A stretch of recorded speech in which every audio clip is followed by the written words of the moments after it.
I must admit that I too, among hundreds of millions of educated people, was under the impression that the African slave trade was the sole responsibility of the Christian Europeans, the white race. That is, until I started exploring the subject in greater depth, and especially after reading an incredibly enlightening book called The Legacy of Arab Islam in Africa by John Alambila Azuma. My whole perspective and understanding has changed dramatically, and I would like you to tell us more about this subject. The success of Muhammadan Islam in deceiving, misinforming, deforming, and contorting both history and reality over a period of almost 1400 years has been astounding. That is, until now. The greatest tragedy about this particular subject is that most of the descendants of African slavery, the black people in the Americas, around the world, as well as among the African blacks, are totally ignorant of the actual facts. Before we lose the concentration of our listeners, I would like to make the following statement and then prove it. That the worst, most inhumane and most diabolical institution of the black African slave trade was initiated, refined, perpetrated and implemented by the Mohammedan Arabs and later aided and abetted by the black converts to Mohammedan Islam. I predict that, as usual, the two subcultures, those of denial of facts and of political correctness, will attack us without once disproving a single statement and or conclusion that we make. Slavery was not created by the white races, because it has existed throughout human history and practiced by every tribe, culture, civilization, racial group, and religion. In fact, the very word slavery has its root in the name Slav, based upon the Slavic peoples of Europe who were subjugated by other Europeans. It is not common knowledge that the Arabic word abd is synonymous with the meaning of slave. For example, Abdullah means literally the slave of Allah, and that in the language of the Arabs, all black peoples are called abid, plural, for slaves.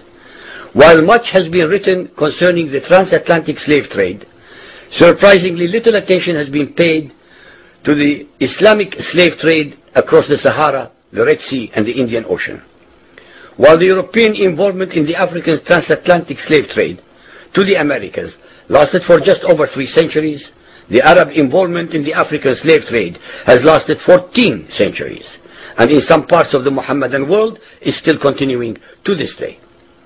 The birth of Mohammedan Islam and its conquests brought about the birth of institutionalized, systematized, and religiously sanctioned slave trade on a massive and global scale.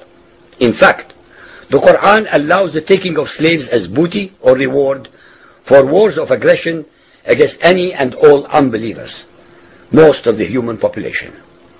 This has led to an enormous number of so-called holy wars, jihad in Arabic.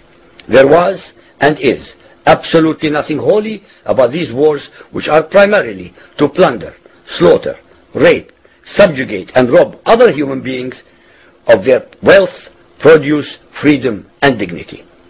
Mohammedan Muslim states and tribes attacked other non-Muslim groups to achieve these objectives. Although Islamic jurisprudence laid down regulations for the treatment of slaves, however, incredible and heinous abuses have occurred throughout the history of Mohammedan Islam.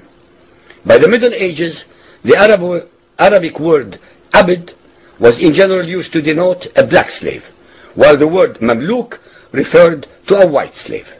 Ibn Khaldun, 1332 to 1406, the preeminent Islamic medieval historian and social thinker, wrote, "The Negro nations are, as a rule, submissive to slavery, because they have attributes that are quite similar to dumb animals." It should also be noted that black slaves were castrated based on the assumption that the blacks had an ungovernable sexual appetite. When the Fatimid Caliphate came to power in Egypt, they slaughtered all the tens of thousands of black military slaves and raised an entirely new slave army.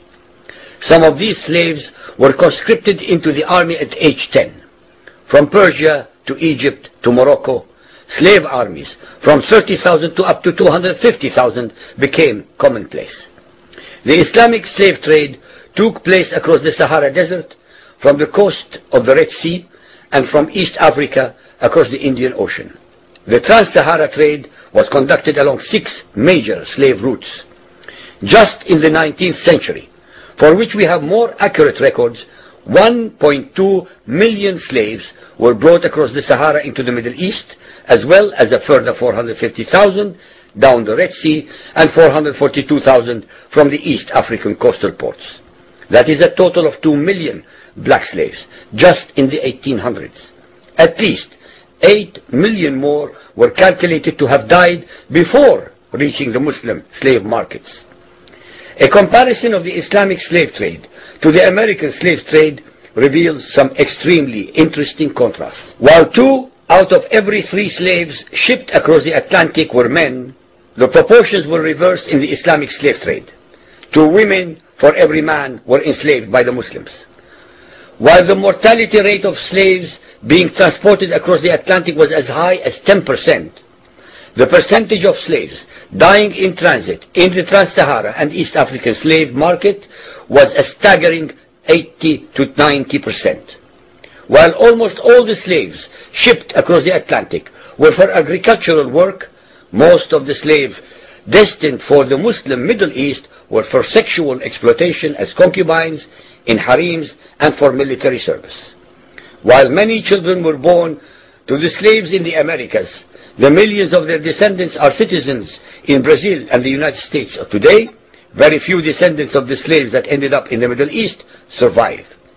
While most slaves who went to the Americas could marry and have families, most of the male slaves destined for the Middle East were castrated, and most of the children born to the women were killed at birth. It is estimated that possibly as many as 11 million Africans were transported across the Atlantic, 95% of which went to South and Central America, mainly to Portuguese, Spanish, and French possessions. Only 5% of the slaves ended up in what we call the United States today. However, a minimum of 28 million Africans were enslaved in the Muslim Middle East. Since at least 80% of those captured by Muslim slave traders were calculated to have died before reaching the slave markets, it is believed that the death toll from 1400 years of Arab and Muslim slave raids into Africa could have been as high as 112 millions.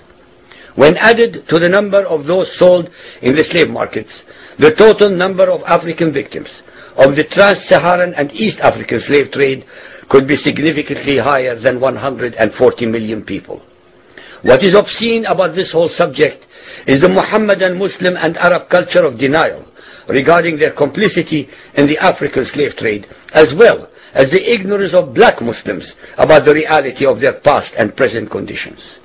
The statistics and reports above are based upon the logbooks kept at the African slave ports, ship logs, travelers' reports, eyewitness accounts, etc.